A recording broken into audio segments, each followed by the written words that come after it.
Olá, tudo bem? Sejam bem-vindos, seja bem-vinda. Hoje gostaríamos de meditar um pouco sobre Hebreus 9. Em Hebreus 9 está escrito assim: Ora, a primeira aliança tinha regras para a adoração e também um santuário terreno.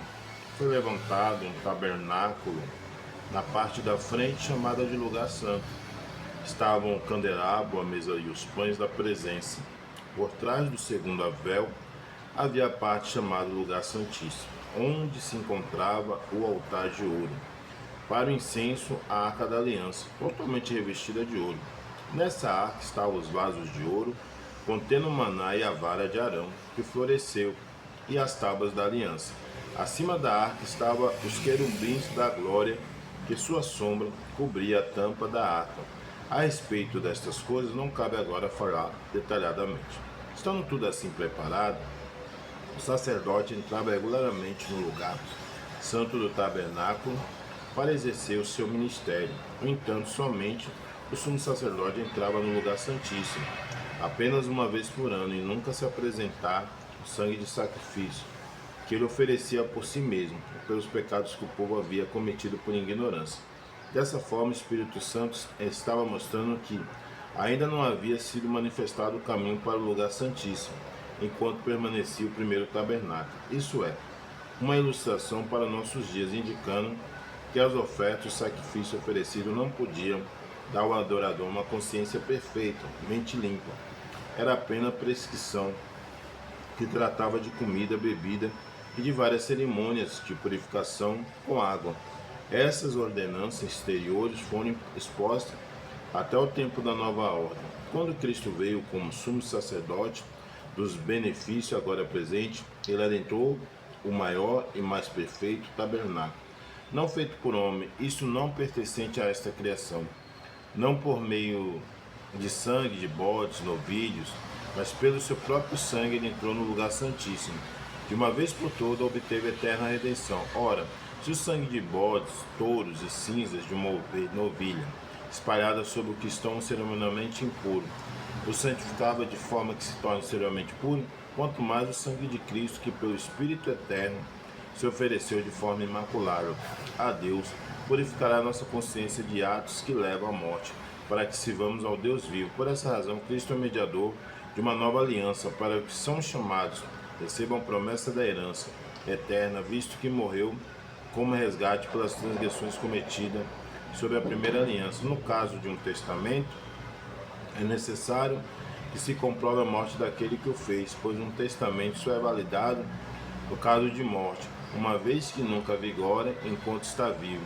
Quem o fez por isso, nem a primeira aliança foi sancionada, sem sangue. Quando Moisés terminou de proclamar todos os mandamentos da lei, a todo o povo levou o sangue dos novilhos de bode, e também água lã vermelha, e ramos de hisopo, e aspergiu o próprio livro.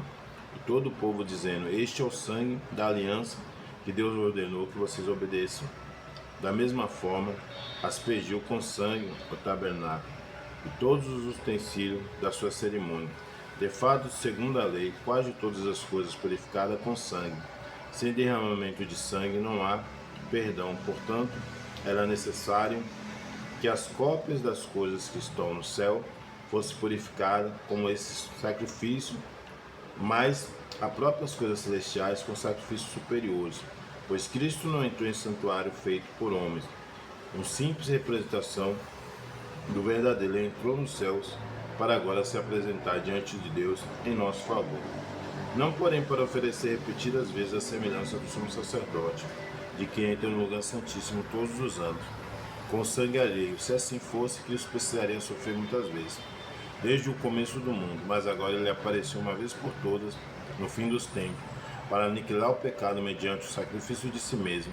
Da mesma forma, como o homem está destinado a morrer uma só vez, depois disso enfrentar o juízo, assim também Cristo foi oferecido em sacrifício de uma única vez para tirar os pecados de muitos, e aparecerá a segunda vez, não para tirar o pecado, mas para trazer a salvação dos que aguardam.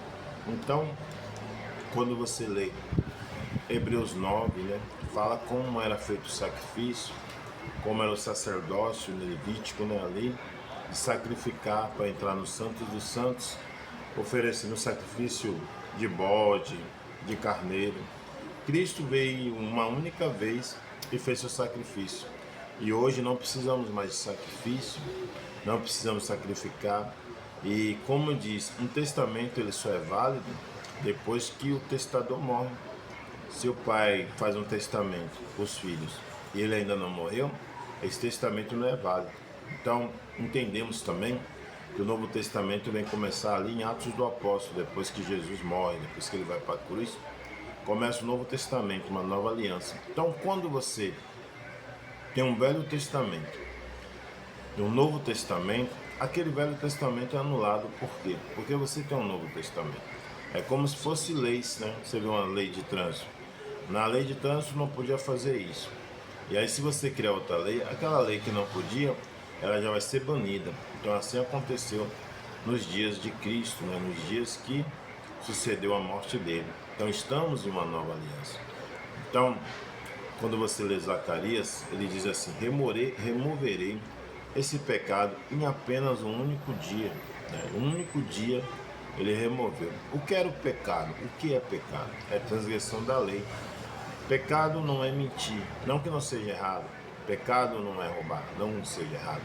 Mas era você transgredir a lei de Moisés, a lei, né, que tinha que pagar preço por isso. Hoje nós temos o que? A transgressão da carne.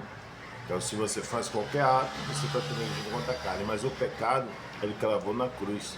Está escrito em Colossenses 3. A dívida que era contrária a nós, ele cravou na cruz, né? Está lá em Colossenses 2,14. Então nós não temos uma dívida mais, porque Cristo foi o nosso advogado, né? E nos salvou, né, dessa situação. Por isso é necessário entender, para que você não viva em prisão, para que você entenda que o sangue foi derramado. Sua consciência hoje está limpa. Por quê? Sangue de bode, de carneiro não podia limpar uma consciência, mas o sangue de Cristo limpou toda a consciência que precisava ser limpada. Valeu? Se você quiser, deixe seu like, clique em gostei, compartilhe o vídeo e até o próximo vídeo.